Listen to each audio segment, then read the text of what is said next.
continuer. Les frères disent que j'ai trouvé la sœur, elle n'était pas dans les conditions, ceci, cela. Je la mets dehors et la sœur ne peut pas marier quelqu'un d'autre. D'accord?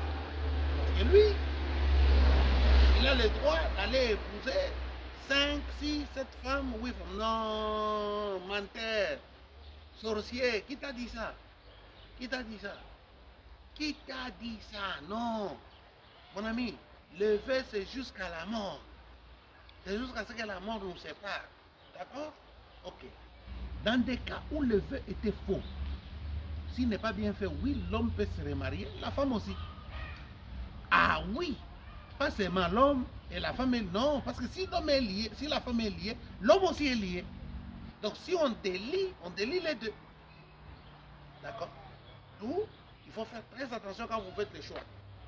Maintenant, s'il arrivait que vous avez fait le choix connaissant l'état de la sœur, si elle avait des enfants ou elle n'avait pas des enfants ou quoi que ce soit, tout ce que vous avez pris la décision de passer du haut de la chair, de vous marier, de faire tout ce qu'il faut. Vous êtes marié. C'est pas parce que la sœur est sorcière, parce qu'elle est têtue, parce qu'elle a ça, parce qu'elle a ça, alors elle va dehors. Non, c'est pas ça. Vous avez déjà pris votre décision, vous êtes marié, monsieur, et vous allez transporter votre propre poids.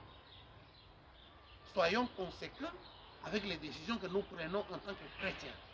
Ne cherchez pas à tirer les bénéfices, n'oubliez pas que perdre c'est gagner selon Dieu. Et chercher à gagner c'est perdre. Tu risques de perdre la vie éternelle dans des bêtises. Aujourd'hui, des pasteurs, à cause des petits billets qu'on leur donne, font du n'importe quoi, acceptent n'importe quoi. Moi, je crois que si un homme abandonne une femme et on lui permet de se marier, la femme aussi doit se marier. Je crois ça. Pourquoi? Parce qu'il y a quelque chose qui ne lie pas cet homme-là. Si la femme ne lie pas cet homme-là, c'est-à-dire l'homme se marie, la femme. On ne peut pas dire on marie l'homme et la femme est liée à cet homme jusqu'à ce que non. Arrêtez d'interpréter mal les Écritures. Au moins dans les cas où la femme a menti, effectivement, on la met dehors, elle n'est pas liée. Le vœu était faux. Si le vœu est faux, pourquoi nous allons faire de quelque chose qui est fausse une vérité?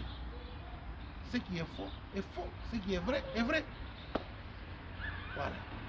Donc la femme est libre, l'homme est libre. Mais dans les cas où il y a eu mariage,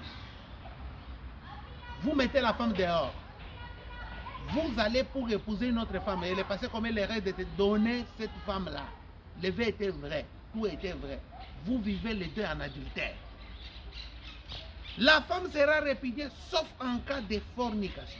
Si elle n'a pas confessé ce qu'elle a fait pendant qu'elle était chez elle à la maison, toutes ces bêtises. Le mari vient, il découvre ça dans le foyer. La femme est dehors définitivement. On la met dehors, elle est virée. Même si elle a 5-10 enfants, l'homme se marie à une autre femme. Oui, ça c'est correct. Mais chercher des motifs, oh la sorcellerie, elle est têtue, elle est ceci, elle est cela, pas question. Vous, pasteurs, aujourd'hui on a trop de pasteurs. Pasteurs partout, pasteurs.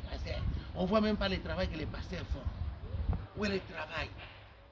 Les diacres, partout. Quel est le travail qu'ils sont en train de faire? Rien.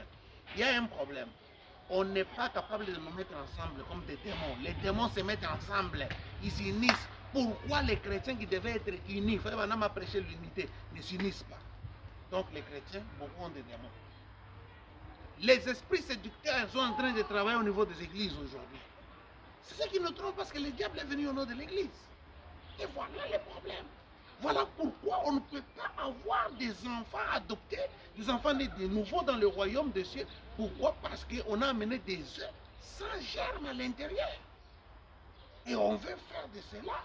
Et enfant de Dieu, non. Mais si vous êtes un enfant de Dieu, vous êtes un aigle. Même si on vous mettait en bas d'un canard, l'aigle sera l'aigle. Même si on vous met en bas d'un chien, l'œuf doit éclore. Même si on vous mettait en bas de quoi, la chaleur va produire toujours un enfant de Dieu. C'est la raison pour laquelle ne suivez pas tous ces mouvements des gens qui ont rétrogradé, qui disent qu'il faut écouter seulement les bandes. Non, un chrétien doit, oui, un chrétien doit écouter les bandes, mais quand l'heure dans les bandes, on dit quand l'heure de l'église arrive, on ferme les bandes, on va à l'église. Sinon, on est rétrograde. Il y a des chrétiens qui ne paient pas leur dîme, des voleurs, des assassins, des voleurs, des malfrats, des escrocs spirituels. Vous avez des dettes avec des dîmes et vous devez rembourser tout ça. Ah, frère, commencez à calculer. Hein. Les jours est en train d'arriver, nous sommes à côté. Comme on chante toujours. Oui, je sais.